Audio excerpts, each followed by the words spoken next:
আমরা দোকানে গিয়ে কোনো কিছু জিনিসের দাম কিভাবে জিজ্ঞেস করব তা জানবো আজকের এই ছোট্ট ভিডিওটিতে। আমরা যদি বলতে চাই এটার দাম কত, সেক্ষেত্রে আমরা ইংরেজিতে বলবো হাউ মাচ ইজ দিস। এটার দাম কত, হাউ মাচ ইজ দিস। অথবা আমরা বলতে পারি what's the price of this, what's the price of this.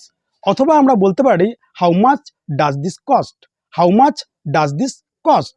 এবার যদি বলতে চাই ওটার দাম কত, আঙুল দিয়ে দেখিয়ে যদি বলতে চাই ওটার দাম কত, সেক্ষেত্রে আমরা ইংরেজিতে বলবো how much is that, how much is that.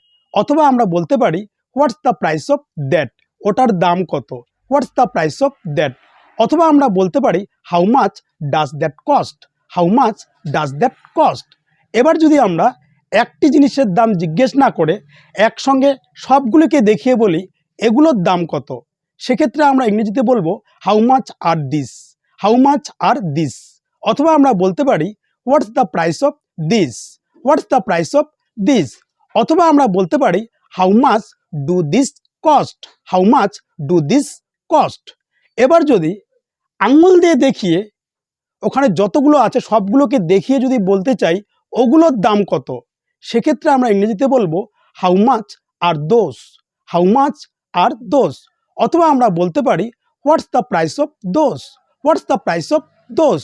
অথবা আমরা বলতে পারি how much do those cost, how much do those cost. এবার যদি আমরা কোনো একটা জিনিসকে দেখিয়ে, ধরুন এই যে একটা শার্ট, এই শার্টটিকে দেখিয়ে বলতে চাই এই শার্টটির দাম কত, সেক্ষেত্রে আমরা ইংরেজিতে বলবো how much is this shirt, how much is this shirt. অথবা আমরা বলতে পারি what's the price of this shirt, what's the price of this shirt. অথবা আমরা বলতে পারি how much does this shirt cost, how much does this shirt cost. ঠিক একইভাবে এবার যদি বলতে চাই এই জুতা জোড়ার দাম কত, আমরা ইংরেজিতে বলবো how much is this pair of shoes, how much is this pair of shoes. অথবা আমরা বলতে পারি what's the price of this pair of shoes, what's the price of this pair of shoes.